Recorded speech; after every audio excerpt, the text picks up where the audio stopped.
ప్రతి ఒక్కళ్ళు తెలంగాణ ఈ 30 రోజుల పరిపాలన గురించి చెప్పుకుంటున్న ఈ తరుణంలో నిన్న మాజీ మంత్రి హరీష్ రావు గారు టీఆర్ఎస్ నాయకులు నిన్న మాట్లాడుతూ ఏదేదో మాటలు ఎంత భయంకరంగా అంటే ఒక మనిషి అసూయ పీక్స్కి వెళ్ళిపోతే ఎట్లుంటుంది, ఒక కుళ్ళుబోత్తనం ఎట్లుంటుంది, ఒక తట్టుకోలేనితనం ఎట్లుంటుంది అంటే ఆయన ప్రెస్ మీట్ ఒకరోజు హరీష్ రావు గారు పెడతారు, ఒకరోజు కేటీ రామారావు గారు పెడతారు, ఇంకో రోజు గ్యాప్ ఇచ్చి కవిత గారు పెడతారు. వీళ్ళు ముగ్గురే ప్రెస్ మీట్లు కూడా పెట్టేది.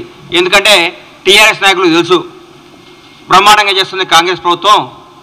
గౌరవనీయులు మన ముఖ్యమంత్రి యువకులు ఫైర్ బ్రాండ్ శ్రీ రేవంత్ రెడ్డి గారి నేతృత్వంలో కాంగ్రెస్ పార్టీ కాంగ్రెస్ మంత్రులందరూ అద్భుతంగా ప్రగతి పదం వైపు దూసుకుపోతూ తెలంగాణ రాష్ట్రాన్ని పేరుని ఖ్యాతిని వాణిని భారతదేశం మొత్తం వినిపించే విధంగా చేస్తున్నందుకు ఈరోజు భారతదేశం కూడా మన తెలంగాణ రాష్ట్రం గురించి చెప్పుకుంటాను. ఈ తరుణంలో నేను హరీష్ రావు గారు అంటారు 100 రోజుల తర్వాత ఇలా పప్పులు ఉడకమన్నాడు.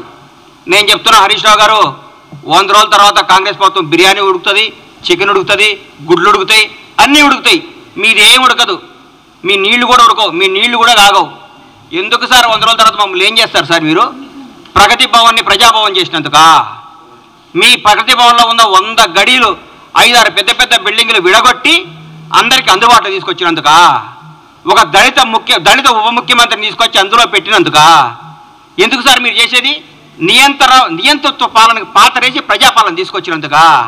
మరి మహిళలందరికీ ఫ్రీగా బస్సులు ఇచ్చాం, ఫ్రీ బస్ టికెట్. 8 కోట్ల పైచిలకు ప్రయాణించారు మహిళలు. మాటల విషయం కాదు ఇది. 8 కోట్ల మంది స్త్రీమూర్తులు ఫ్రీగా తెలంగాణ రాష్ట్రంలో టికెట్ లేకుండా అందరూ అనుకుంటున్నారు నిన్న అన్న ఈ నెల నాకు 1300 మిగిలినాయి, ఈ నెల 1500 మిగిలినాయి, ఈ నెల 1600 మిగిలినాయి, ఈ 1600 తీసుకపోయి చిట్టి కట్టుకుంటుంది మా ఇంట్లో పాపం మా ఇంట్లో పనిచేసే ఒక అమ్మాయి. నాకు చాలా ఆనందం అనిపించింది. ఇది ప్రజాపాలన అంటే, ఇది ప్రజాప్రభుత్వం అంటే. 10 లక్షల రూపాయలు మేము ఆరోగ్య బీమా కింద పంపించినందుక మీరు ఏం చేస్తారు సార్? మేము ఏ నిరుంకత్వం లేకుండా, ఏ రికమెండేషన్ లేకుండా నీతిగల నిజాయితీగా పరిపాలన అందిస్తున్నందుక, నీతిగల నాయకుల్ని మంచి మంచి ఉద్యోగాలు నియమించినందుక ఏ ఫీలింగ్ లేవు. సమాజం ప్రతి ఒక్క కమ్యూనిటీని తీసుకొని నీతివంతమైన అధికారులందరూ నియమించి ముందుకు తీసుకుపోతున్నారు ముఖ్యమంత్రి గారికి రేవంత్ రెడ్డి గారు. మీరు దీనిగా సార్ ఎందుకు కుళ్ళుకుంటున్నారు సార్? మీరు నాకు అర్థం కావట్లేదు. కాళేశ్వరం మొత్తం మీ మేడిగడ్డ కాళేశ్వరం అవినీతి మొత్తం మా వాళ్ళు ఎంక్వైరీ చేస్తున్నందుక సార్ మీరు?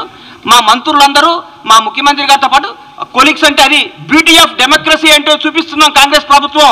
ముఖ్యమంత్రి నేను, మీరందరూ దూరం ఉండాలి, మీకు ఇంటర్వ్యూలు ఉండవు, నేను రూమ్లో ఉంటా, నేను ఫామ్ హౌస్లో ఉంటా, నేను ప్రగతి భవన్ నుంచి రాను, నేను ఎవరు కనపడను, నాకు 3 వస్తే బయటకు వస్తా, 3 రాకపోతే ఇంట్లోనే ఉంటా, నా ఫుటానే చూసుకొని పరిపాలించుకోమని చెప్తలేరు మా ముఖ్యమంత్రి.